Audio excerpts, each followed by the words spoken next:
Morning. Oh my goodness, it's still the crack of crazy.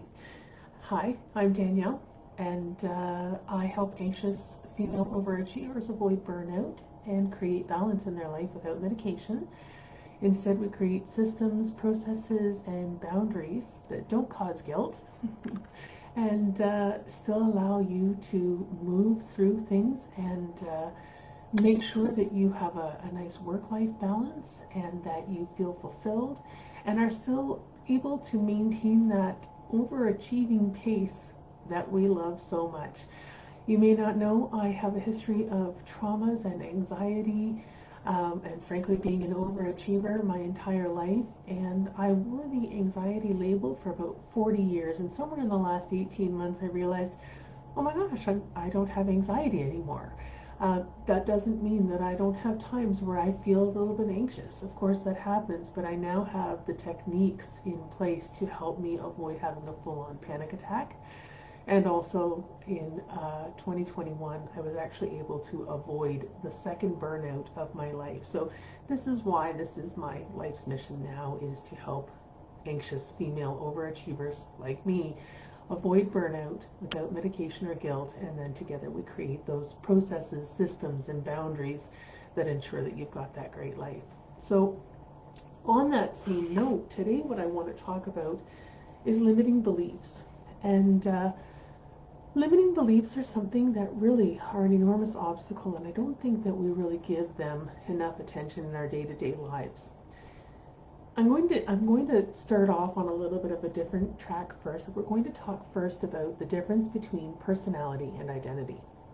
So most of us have taken some sort of personality test. Even when I started at Mattel, this was, oh my gosh, this is more than 20 years ago, they did Myers-Briggs personality test.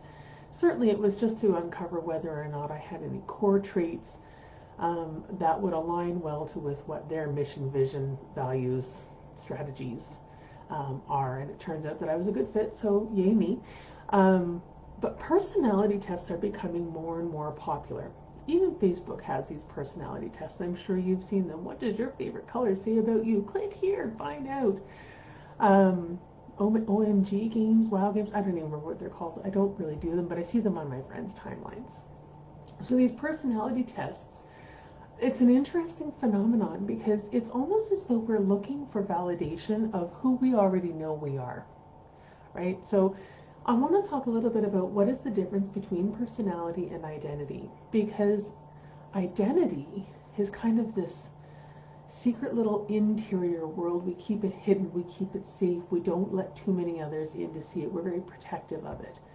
Personality itself, though, personality is what we show the world. So personality is external, identity is internal.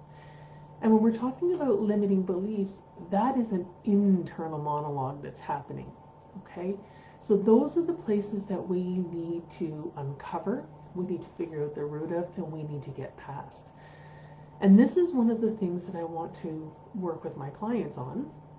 Excuse me, I should say that I do work with my clients on, and I've been working with people that have been in my employ as well for many years.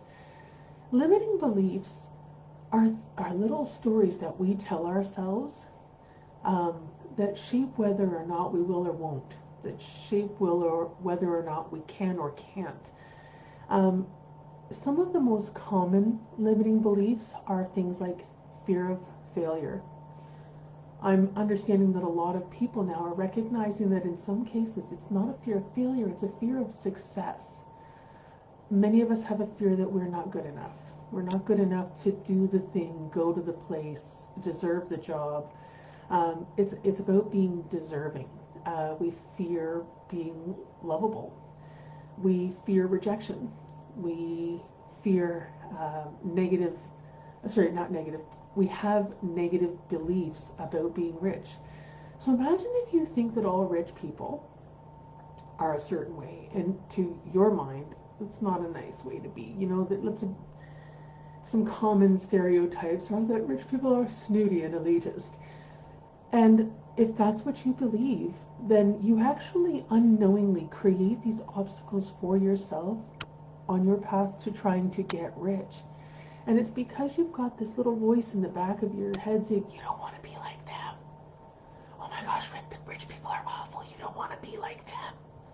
When you have that limiting belief in you. And so if personality is who we show to the world, right? It's that, oh, I'm fun, I'm vivacious, I'm energetic, I'm passionate, I'm all of these great things that we mark off on an employee recognition at the end of the year. What's that called? What's that called? It's a review. Sorry. I have been up since the crack of crazy. I just seem to have insomnia again right now. When my mind is active and busy and excited, this is what happens for me.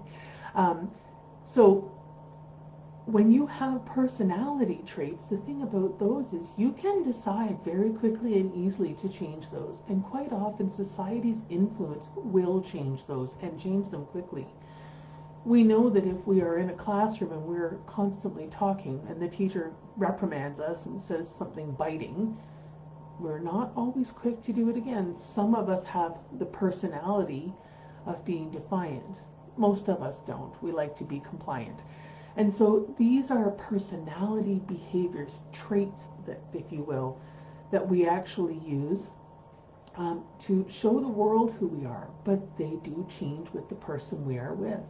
When we're a people pleaser, that gets even worse. But just for a moment, bear with me. Not people pleasing, but imagine, are you the same person with your mom as you are with your husband, with your spouse, I should say? Who knows, maybe there'll be men watching this eventually one day. Right now we're all women, but maybe one day.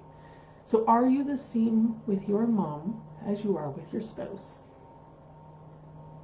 Most of us are not. Most of us tend to be a little bit more playful. Certainly there's a little bit more sexuality involved in the relationship we have with our husband. And now look at that against our children. Obviously we're not the same person with them. So we morph our personality.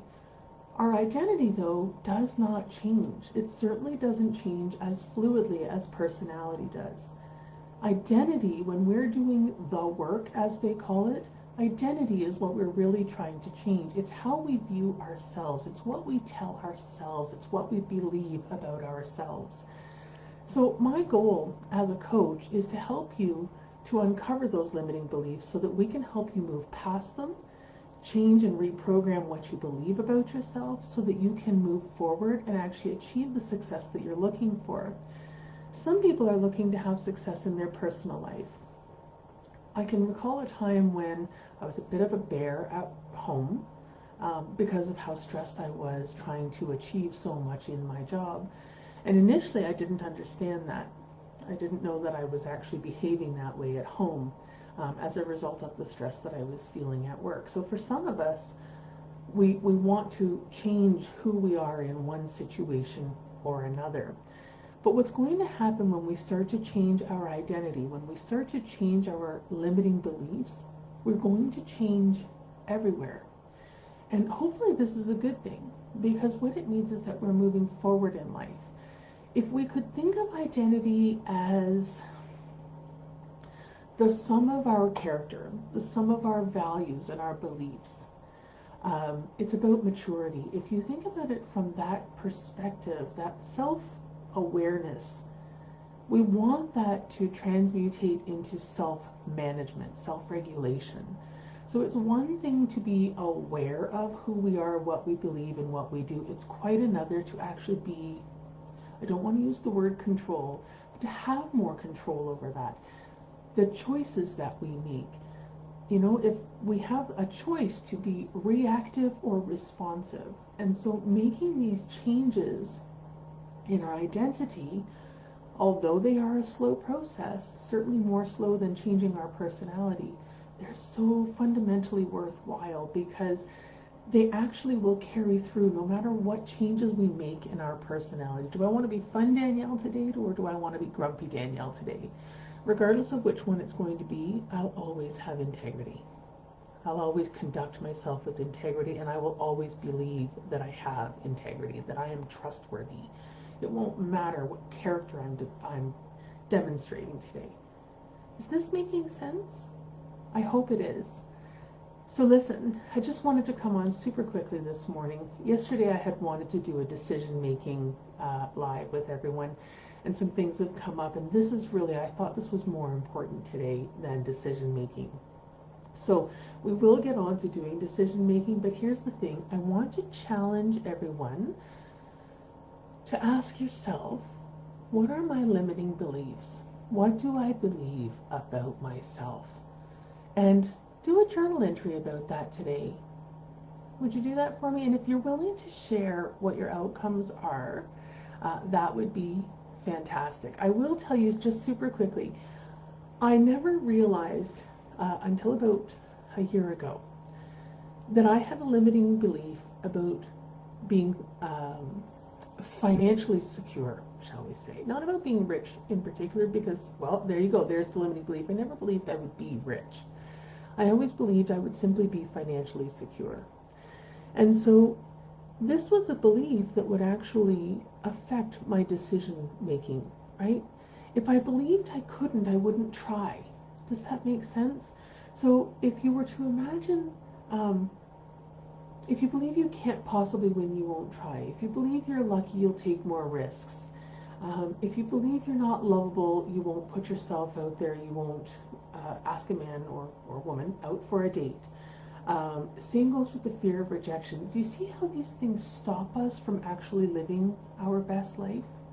So this is why it's really important to uncover what those things are about ourselves, because they could actually be the root to why is this happening. So I'm going to challenge you all to spend a little bit of time journaling on what is it that I believe about myself. And if you'd like to talk with me about it, of course I'm available. And if you'd like to book a free 30-minute consult with me so we can discover how we could work together, are we a good fit for one another, and how having a coach help you through the changing and the transformation of limiting beliefs will actually help you to overcome them a little bit more quickly than you'll do on your own. All right? I'll drop the Calendly link in the comments then to book a consult if that's what you're interested in doing. And between now and the next time I see you, which will be sometime next week, I hope you have a wonderful weekend. It is Friday. I take this day off. It's the beautiful thing about being an entrepreneur. You get to set your own hours, and I will not be available this weekend. So I will answer you on Monday, if that's okay, and I hope you have a fantastic weekend. Bye, everybody.